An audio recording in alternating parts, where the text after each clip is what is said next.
संसद के अंदर राजस्थान को अगर कोई राजस्थान पर बोलने अगर लगता है, राजस्थान को वीरों की धरती अगर कोई बोलता है तो वो सांसद हनुमान बेनीवाल है।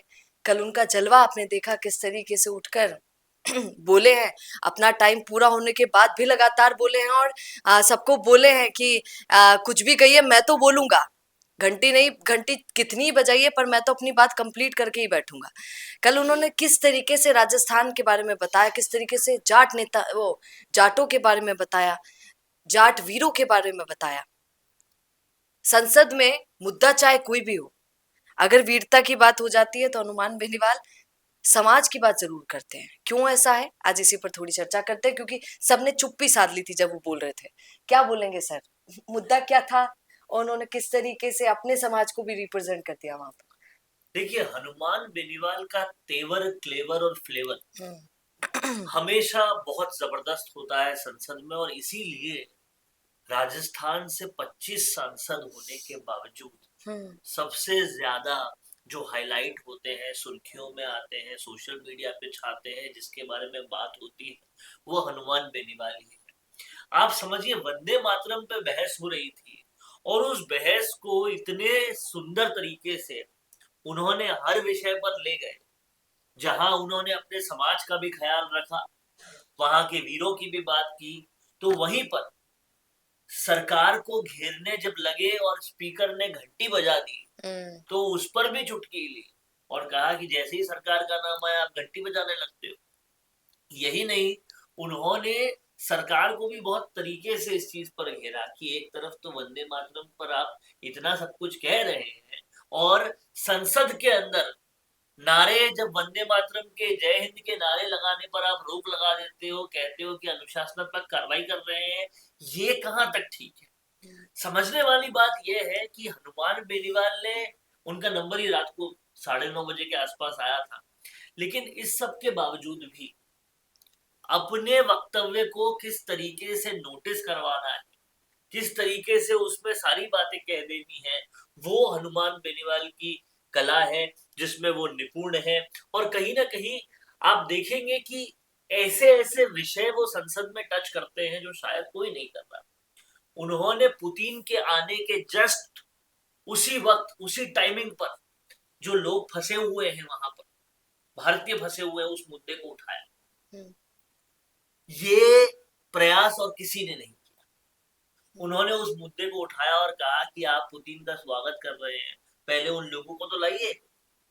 और ऐसा अहम मुद्दा उठाया जो राजस्थान के हर शहर में, जिससे लोग पीड़ित हैं, विदेश भेजने वाले दलाल, विदेश भेजने वाले दलाल किसी और काम के लिए आपको लेते हैं और भेज देते हैं किसी और काम पर। वही हुआ रूस में भी।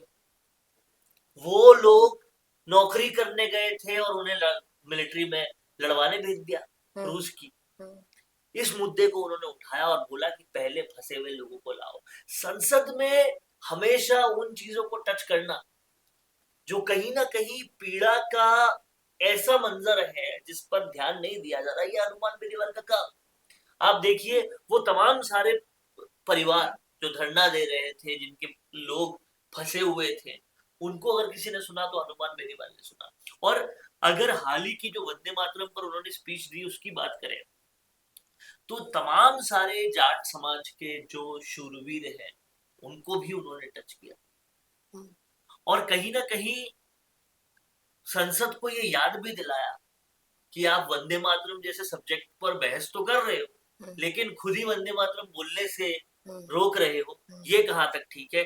तो हनुमान बेनीवाल एक उदाहरण है उन तमाम सारे लोगों के लिए कि अपनी पार्टी में भले एक ही सांसद, एक भी विधायक नहीं, लेकिन फिर भी एक आदमी कैसे इतनों पर भारी पड़ सकता है।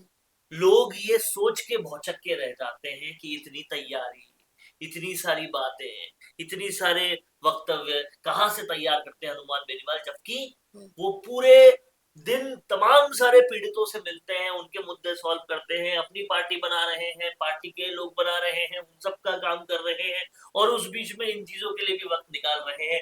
ये समझने वाली बात है। हनुमान बेनीवाल के साथ संसद में जो ज्यादती होती है वो अगर आप समझे तो सबसे आखिर में ही उनका नंबर आता है। कभी 9:30 बजे आ रहा है रात को, कभी 10:30 बजे आ रहा है। क्योंकि ये नियम है ना, जो बड़ी पार्टियां हैं उनके लोगों का नंबर सबसे पहले आता है। जाहिर तौर जो नई पार्टी जिन्होंने बनाई है, और अगर उसके सांसद भी ना हो तो उसे पार्टी को छोटा माना जाता है, ये नियम है। लेकिन ये आप अगले दिन भी ले सकते हो। आप रात को 9:30 10 बजे ले रहे हैं ताकि छप ना पाए। जब सुनने वाला कोई नहीं। नहीं, हनुमान बेनीवाल कहते हैं कि छपता भी नहीं हूँ फिर बिल्कुल, मैं। छपे ना छपे वो तो एक चीज है, सोशल मीडिया किंग है, नहीं छपेंगे तो भी काम चल जाएगा। लेकिन समझने वाली बात ये है कि सामने सुनने वाला तो होना चाहिए।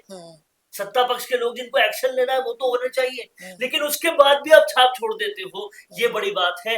कैसे गुर्बत में भी आप अच्छा काम कर जाओ, ये सीखने की जरूरत है। और कैसे इतने ज्यादा जख्मों के बाद भी आप आगे बढ़ जाओ, ये हनुमान बेनीवाल से सीखने की चीज है। जख्म सोचिए कितने ज्यादा जख्म थे जब हनुमान बेनीवाल को उमेदा राम ने धोखा दिया, रेवत राम ने फिर धोखा दिया, और सारे लोगों ने, अंदर के कार्यकर्ता सब छोड़ गए।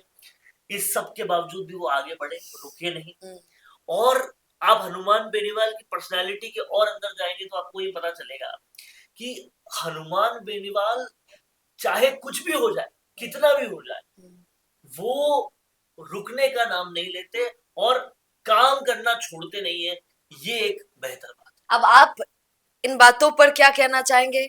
हनुमान बेनीवाल जो संसद में मुद्दे उठाते हैं उन पर क्या कहना चाहेंगे? कमेंट जरूर कीजिएगा। बने रहिए द फैक्ट इंडिया के साथ। नमस्कार। बिजनेस अच्छा हो सकता है, लेकिन अगर नाम नहीं दिखा तो पहचान कैसे बनेगी? अब टेंशन छोड़िए, द फैक्ट इंडिया आपके बिजनेस को देगा वो पहचान जो पूरे राजस्थान में हर किसी तक पहुंचे। न्यूज चैनल पर विज्ञापन, पॉडकास्ट और प्रमोशन के जरिए आप सीधे 5 लाख सब्सक्राइबर और 10 करोड़ से ज्यादा व्यूज तक अपनी पहुंच बना सकते हैं। तो देर किस बात की, आज ही द फैक्ट इंडिया से जुड़िए और अपने बिजनेस को बनाइए हर घर का नाम।